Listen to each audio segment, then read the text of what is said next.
Jemaat yang terkasih, mungkin kita merasa mengapa kita harus hidup di dalam ketekanan, di dalam pergumulan, dalam kesusahan dan penderitaan saat ini. Bahkan kenapa kita tidak harus hidup seperti tahun-tahun yang lalu. Kita bebas, kita dapat berkumpul bersama-sama, kita dapat meneruskan kehidupan seperti tidak ada masalah. Namun kita harus ingat, dalam Pengkhotbah 3 ayat 1 hingga 15 tertulis seperti ini. Saya baca dalam terjemahan bahasa Indonesia. Untuk segala sesuatu ada waktunya.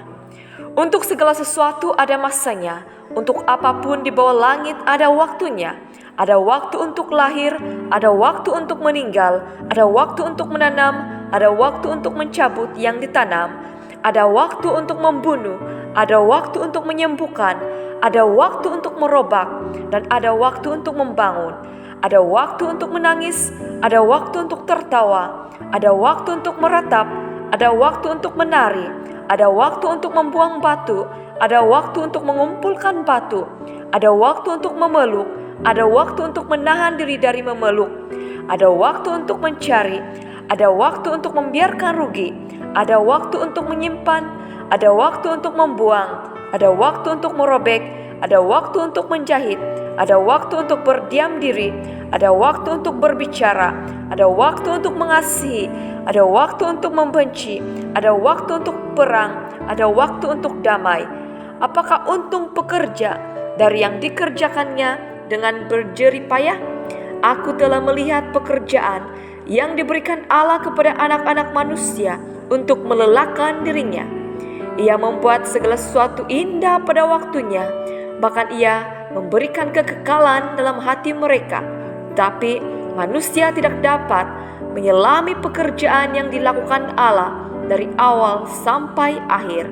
Aku tahu bahwa mereka tidak ada yang lebih baik daripada bersuka-suka dan menikmati kesenangan dalam hidup mereka, dan bahwa setiap orang dapat makan, minum, dan menikmati kesenangan dalam segala jerih payahnya. Itu juga adalah pemberian Allah. Aku tahu bahwa segala sesuatu yang dilakukan Allah akan tetap ada untuk selama-lamanya. Itu tidak dapat ditambah dan tak dapat dikurangi. Allah berbuat demikian supaya manusia takut akan Dia. Yang sekarang ada dulu sudah ada, dan yang akan ada sudah lama ada, dan Allah mencari yang sudah lalu. Amin. Jemaat yang terkasih, tema kita pada hari ini ialah menghargai setiap waktu. Hidup di dunia ini ibarat seperti roda yang berputar. Ada kalanya kita di atas dan ada kalanya kita di bawah. Hidup di dunia ini juga sangat sukar untuk diselami, karena seringkali banyak hal terjadi di luar dugaan kita. Dalam kitab Pengkhotbah 3 ayat 1 hingga 15, di sini kita dapat belajar bahwa segala sesuatu ada waktunya. Suka duka silih berganti, susah senang bertukar-tukar, ketawa, menangis, bekerja, berehat, melahirkan, bahkan kematian selalu mewarnai kehidupan kita. Ada waktunya kita dikasihi dan mengasihi, ada waktunya kita dibenci dan membenci. Ada waktunya kita merasa hidup kita dipenuhi dengan kebahagiaan, dan ada waktunya hidup kita digumuli dengan kepahitan, kekecewaan, kelukaan, pengkhianatan, dan sebagainya. Semua yang terjadi adalah atas izin Tuhan dan juga atas pilihan diri kita sendiri yang kita sudah ambil keputusan pada dulu, dan itu yang kita tuai di masa kini dan akan datang. Mengapa kita perlu menghargai setiap waktu yang ada? Karena yang pertama, segala sesuatu akan berlalu. Tidak semuanya akan kekal sama. Kita harus menikmati dan menghayati setiap keadaan hidup yang kita jalani. Segala sesuatu yang terjadi akan mengajar kita untuk lebih matang, bersyukur, berhati-hati, dan tahu tahap kemampuan diri kita.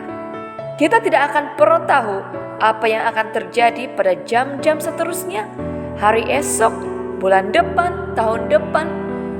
Bahkan kita tidak pernah menduga hal-hal yang jahat maupun baik akan terjadi.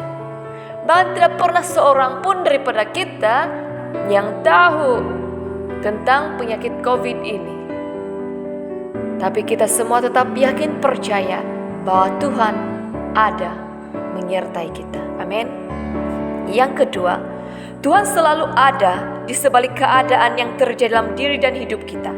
Seberat apapun pergumulan yang kita alami, tetap ingat bahwa Tuhan tidak pernah menguji kita melebihi batas kemampuan kita. Sebesar apapun halangan di hadapan kita, tetap ingat bahwa Tuhan ada di sisi kita yang selalu menemani, menguatkan, dan menghiburkan kita. Amin. Dan yang ketiga, segala peristiwa yang sukar maupun senang diizinkan terjadi dalam hidup kita agar kita memiliki hati yang takut akan Tuhan dan berserah sepenuhnya kepada Tuhan. Ini supaya kita tidak menjadi orang yang sombong dan lupa diri. Tuhan mau kita selalu sadar siapa diri kita yang sebenarnya di hadapan Tuhan. Oleh itu jemaat yang terkasih, marilah kita tetap beriman, yakin dan berharap bahwa pandemik COVID yang sedang melanda ketika ini pasti akan berlalu sesuai dengan ketetapan Tuhan. Yang penting tugas kita sekarang sebagai orang-orang percaya tetap beriman, berdoa, dan melakukan bahagian kita. Dan selebihnya Tuhan akan bekerja di dalam diri dan hidup kita. Mari kita berdoa. Bapa kami yang berdalam kerajaan syurga, terima kasih Tuhan karena Engkau mengajari kami bahwa segala sesuatu ada waktunya. Ada masa untuk kami ketawa, ada masa untuk kami menangis. Ada waktu untuk kami mengasingkan diri kami daripada orang ramai, dan ada masanya untuk kami berkumpul bersama-sama. Ketika pandemik COVID sedang melanda di seluruh dunia saat ini, kami mau tetap percaya bahwa Engkau ada di sebalik semuanya ini untuk tujuan menegur kami, untuk tujuan memperingati kami, supaya kami sadar siapa diri kami di hadapan-Mu. Dan biarlah kami menghargai setiap waktu yang ada, bahkan sisa-sisa waktu yang ada ini, kami dapat guna pakai untuk tetap menjaga iman kami, memperbaiki setiap tingkah laku kami, supaya hidup kami lebih sesuai dengan kehendak-Mu. Kami menyerahkan pribadi kami, keluarga kami, jemaat-Mu ke dalam tangan-Mu Tuhan. Dalam nama Yesus kami berdoa. Amin. Salam kasih dari saya, Pastor Flianivo. Tuhan menyertai dan memberkati kita semua.